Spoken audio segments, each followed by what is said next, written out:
everyone, how are you all doing? I hope you guys are doing well. So by the title and the thumbnail of this video, you might have noticed that this one is kind of different from my others video.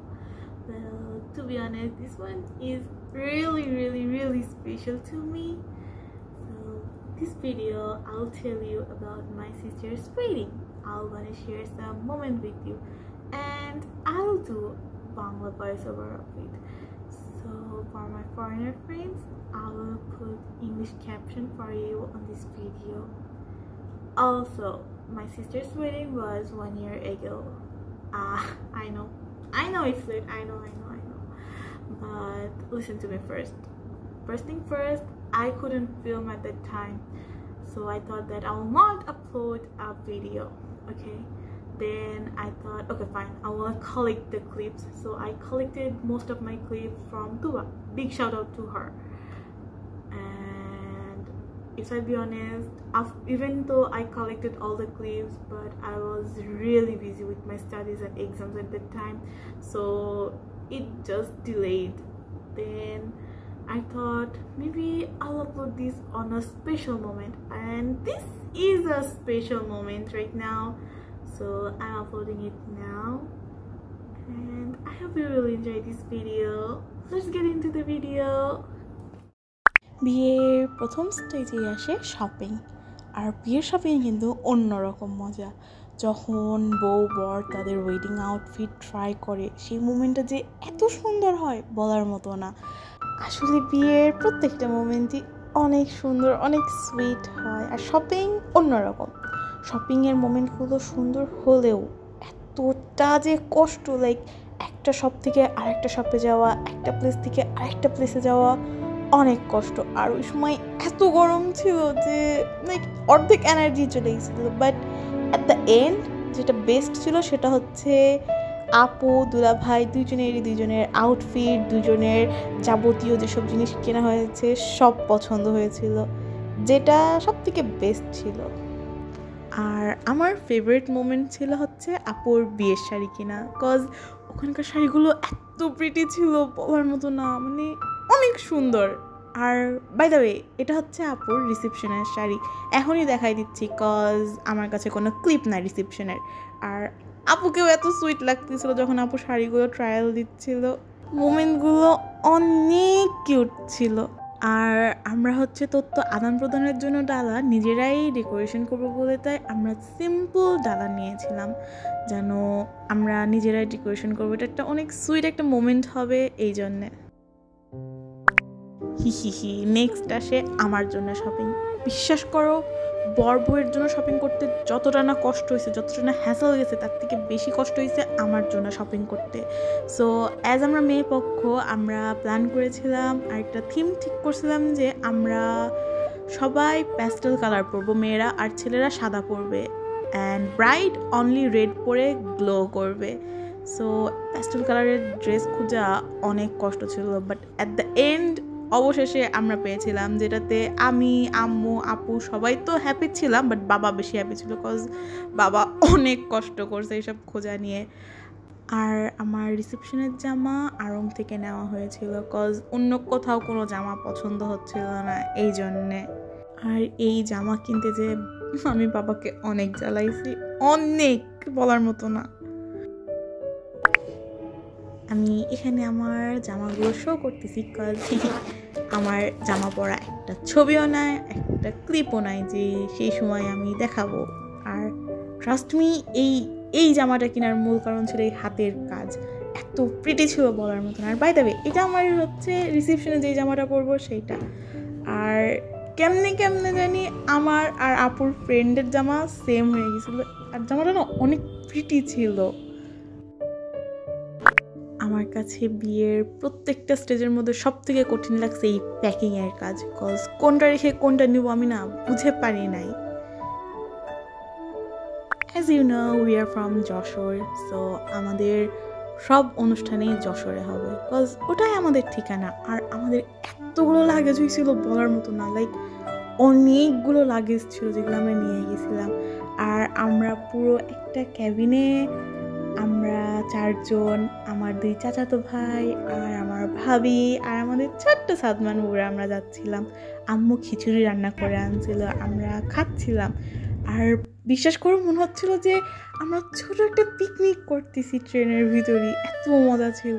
ট্রেনে অনেক সমস্যাও হয়েছিল, train অনেক delay করছিল, like ক্রসিংয়ের জন্যে অনেক delay হয়ে গেছিলো। আবার আমাদের এসি ঠিক মতো কাজ করতেছিল না। বাট যখন আমরা সবাই একসাথে ছিলাম না, আমরা কিছু বুঝতেই পারি নাই।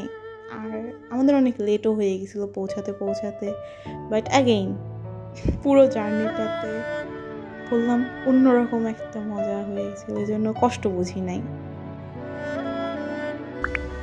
নেক্সট দিন আমরা যশোর ক্যান্টনমেন্টে চলে গিয়েছিলাম, কজ আমার সেজো ফুফু আর আমার ফুফাতো বোন আমার বোনের জন্যে আইবুড়ো ভাতের অ্যারেঞ্জমেন্ট করতেছিল। সেই দিনই সন্ধ্যার দিকে আমরা ক্যান্টনমেন্ট ট্যুর দিকে বের হয়ে গেছিলাম, কারণ মামনি বাসাতে সব কিছু অ্যারেঞ্জ করতেছিল আর আপুকে সারপ্রাইজ দিবে, এই জন্য আমরা বাইরে আসছিলাম, এসে আমরা ঘুরতেছিলাম। আর টু বি অনেস্ট অনেক মজা ছিল। মাপসরা বুড়ি এত সুইট আর এত ফ্রেন্ডলি একটা বেবি, ওর সাথে টাইম স্পেন্ড করতে অনেক মজা লাগছিল। আমি আর তুবা তো ওর সাথেই খেলা করতেছিলাম পুরোটা দিন। আমি এটা নিব।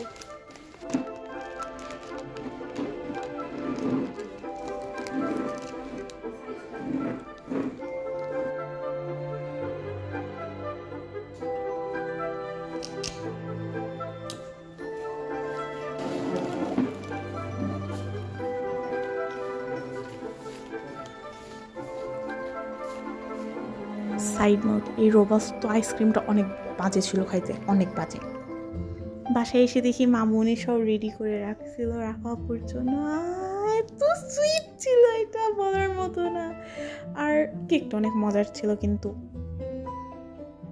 নেক্সট দিন আমরা ডালা সাজাইছিলাম, বিকজ তারপরের দিন ছিল তথ্য আদান প্রদানের দিন। আর এই দিন আমরা রাত 12টার দিকে ডালা সাজাতে বসছি। অ্যান্ড টু বি অনেস্ট পুরো কাজ কিন্তু রাফাপুর নিজেই করছে, বিকজ আমি আর তুবা একদমই কোনো কাজের না, আমরা অকাজের ঠিকই, আমরা জাস্ট আপুর হাতে কাজ করে দিছি, বাট পুরোটাই রাফাপুর নিজে করছে। বড় হওয়ার পর আমার আর তুবার এটা প্রথম কোনো অনুষ্ঠান ছিল যেখানে আমরা নিজেরা ডালা সাজাচ্ছি, বিকজ আগে যতগুলো বিয়ের অনুষ্ঠান হয়েছে আমাদের ফ্যামিলিতে সবগুলোতে আমি আরও ছোট ছিলাম, বাট বড় হয়ে যাওয়ার পর এই প্রথম একটা ছিল যেখানে আমরা লাইক কোনো কাজ করতেছিলাম বড় হয়ে। আর পুরো আইডিয়াটা আমারও ছিল, আপুরও ছিল। এখানে কিছু আইডিয়া আমার ছিল, যেরকম উপরে এই বো লাগানো, তারপরে ডালাতে হচ্ছে এই সাদা কাপড়টা দিয়ে সুন্দর করে ডিজাইন করা আমার ছিল, আর বাকি সব কিছু আপুর বুদ্ধি ছিল। আমি কোনো ক্রেডিট নিব না, কাজ আসলে এটা আপুরই বলা যায় অধিকাংশ বুদ্ধি। বাট ট্রাস্ট মি, আমার খুব ইচ্ছা ছিল যে আপুর বিয়ের ডালা আমরা নিজেরা সাজাবো, কজ এটাতে একটা মেমোরি হয়ে থাকবে যে আমরা এরকম করে ডালা সাজাইছিলাম। এই জন্য আমরা না রেডিমেড ডালা নেই নাই, আমরা এরকম নর্মাল ঝুড়ি নিয়েছিলাম যেন আমরা সাজাতে পারি। আর আউটকামটা এত সুন্দর ছিল বলার মতো না, অনেক সুন্দর হয়েছিল সব কিছু। নেক্সট দিন আসে তথ্য আদান প্রদানের দিন। এই দিন তথ্য নিয়ে প্রথমে ছেলেপক্ষরা আমাদের বাসায় এসেছিল, তারপরে আমরা মেয়ে পক্ষরা শান ভাইয়া আর ইসমাম ভাইয়া, আসলে মেয়ে পক্ষ থেকে মেয়ে কোনো যায়নি, ওরা দুইজন গিয়েছিল তথ্য নিয়ে দুলা ভাইদের বাসায়। আর এই হাড়ির ভিতর না মিষ্টি ছিল, এটা পুরো আইডিয়াটা ছিল রাফা আপুর, যে এরকম হাড়িতে মিষ্টি নিয়ে যাওয়া হবে। অ্যান্ড এটা অনেক সুইট ছিল, দেখো কি সুন্দর লাগতেছে সব কিছু। এরকম গাড়িতে একটা বিয়ে ফিলিং কাজ করা শুরু করে দিয়েছিল এই দিন থেকেই। নেক্সট দিন আমরা যশোর থেকে দাদু বাসায় শিফট করছিলাম, কজ আপুর ইচ্ছা ছিল যে আপুর গায়ে হলুদটা গ্রাম্য স্টাইলে করার, এজন্য। আর এদিন সবাই আসছিল, আপুর ফ্রেন্ডরা, আমার কাজিনরা সবাই দাদু বাড়িতে চলে আসছিল। এই সময় আপু হচ্ছে আপুর গিফটগুলো ওপেন করতেছিল। এটা হচ্ছে মেহের আপা আনছিল আপুর জন্য। আর ব্যাকগ্রাউন্ডে আমার আওয়াজ শুনে বুঝতেই পারবো আমি কতটা এক্সাইটেড ছিলাম সব বিষয় নিয়ে। আর এরকম আওয়াজ প্রত্যেকটা মোমেন্টে পাবো। আর বাই দ্য ওয়ে ল্যাম্পটা এত কিউট ছিল বলার মতো না। আর এটা হচ্ছে পিচ্চি আপু আনছিল, মানে আপুর ফ্রেন্ড, আমি আপুকে আদর করে পিচ্চি আপুই ডাকি। তো ওই আপুর জন্য এটা আনছিল। এগুলো এত কিউট ছিল, বলার মতো না, অনেক কিউট ছিল।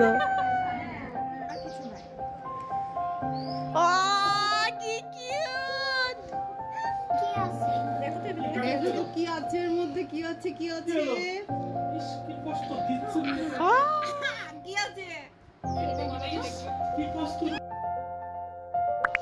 আজকে থেকে শুরু হয় বিয়ের আসল অফিসিয়াল অনুষ্ঠানগুলো। আজকে ছিল হলুদের দিন, আর আজকে আসলে আমরা সবাই মিলে কাজ করতে বসছিলাম, বাট রাফা আপু মানে নিজের অনুষ্ঠানে নিজেই কাজ করছে, এটাও বলা লাগবে।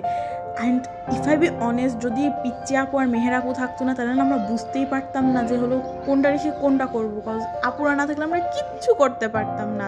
বাই দ্য ওয়ে, এই জায়গাটা সাজানো হচ্ছে কজ এখানে বসে আপুকে হলুদ দিয়ে গোসল করানো হবে, সেই জন্য এই জায়গাটা লাইক এইভাবে করে একটু গ্রাম্য স্টাইলে সাজানো হয়েছে। আর হ্যাঁ, আমাদের রফিন বাবাও অনেক কাজ করছে, কিন্তু ওকে ছেলেটা অনেক কাজ করছে। আপুকে যে জায়গায় বসে হলুদ দেওয়ানো হবে, হলুদ সন্ধ্যা, সেই ব্যাকগ্রাউন্ডটা পুরো সাউথ ইন্ডিয়ান ভাইব দিচ্ছিল। আর এই পান পাতায় কলকারগুলো পিচ্ছি আপু করতেছিল আপুর ছবি তোলার জন্য, এত প্রিটি হয়েছিল। এই মোমেন্টটা অনেক সুইট ছিল।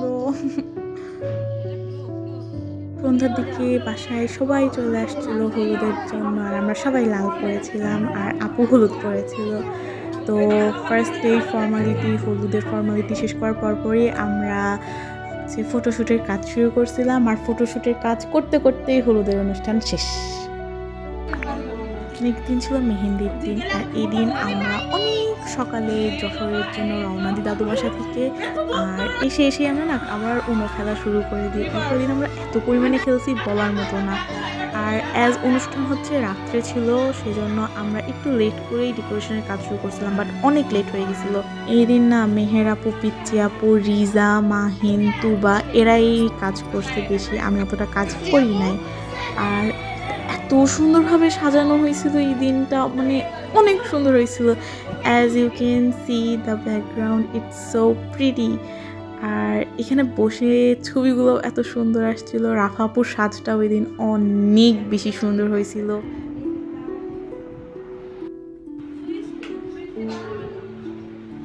বৃষ্টি পড়লেও এত গরম ছিল, আর নিচে অনেক মানুষের গরমে আমরা ছাদে বসে বসে আড্ডা দিচ্ছিলাম সবাই। ছাদে অনেক সুন্দর বাতাস ছিল দেখে আমরা ছাদে এসে আড্ডা দিচ্ছিলাম। আমরা অতটা কিছু করি নাই পুরো এই মেহেন্দি নাইটে, বাট স্টিল অনেক বেশি এনজয় করছি আমরা, এমনি এনজয় করছি মোমেন্টগুলা। রাত 1টার দিকে কেক কাটার মাধ্যমে আমরা মেহেন্দির অনুষ্ঠান শেষ করছিলাম। Finally it's the wedding day. বিয়ের দিন প্রথমে আমরা চলে গিয়েছিলাম সেন্টারে, কজ সব কিছু দেখার জন্য, তারপরে আপুর কয়েকটা সিঙ্গেল ফটোশ্যুটের জন্য প্রথমে আমরাই দেখেছিলাম। পরে সবাই আসে, দেন বরযাত্রী আসে। আমি অনেক বেশি এক্সাইটেড ছিলাম এই মোমেন্টটাতে, কেন জানি না, বাট আমি অনেক বেশি এক্সাইটেড ছিলাম। আমি একা না, সবাই আমরা খুব এক্সাইটেড ছিলাম। আমরা ওই পাশে যাইতে পারি না, ওখানে শুধু ছেলেরা ছিল, বাট স্টিল এই পাশে আমাদের এক্সাইটমেন্ট অনেক বেশি হচ্ছিল।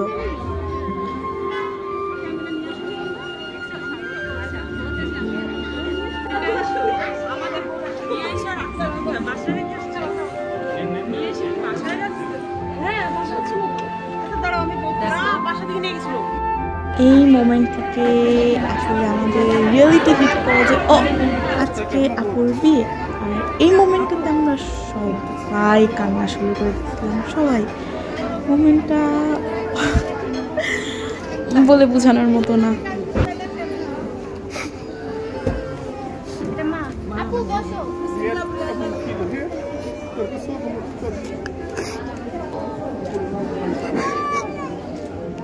পানি আনা যাবে না কিন্তু।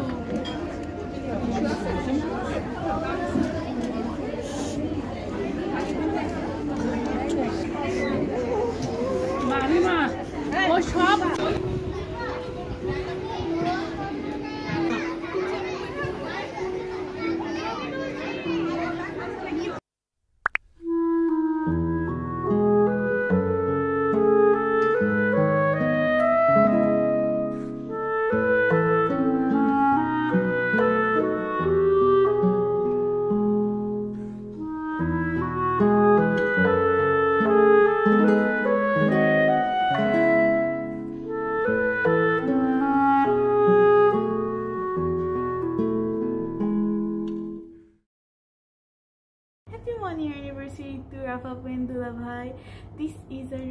small gift for you both from me. I hope you like this one. I know this is a really special moment for you both. That's why I am giving you both this small gift for everyone. This is my first time ever voiceovering a video, so I hope you will not mind me talking rubbish and doing this bad voiceover. I was really nervous while making this video, so yeah, so just bear with it. Like, there is another thing I want to share with you all, which is why I uploaded this video this late. There is a reason, okay? First thing first is that I want everyone to remember this memory, and as I uploaded it after 1 year, so when everyone gonna watch this video, they're gonna be like, oh yeah, we did this, we did that, this thing happened, and they're gonna remember their own moments. That's why I'm uploading it now. So yeah, I hope everyone, you guys just like this one, and yeah, bye bye.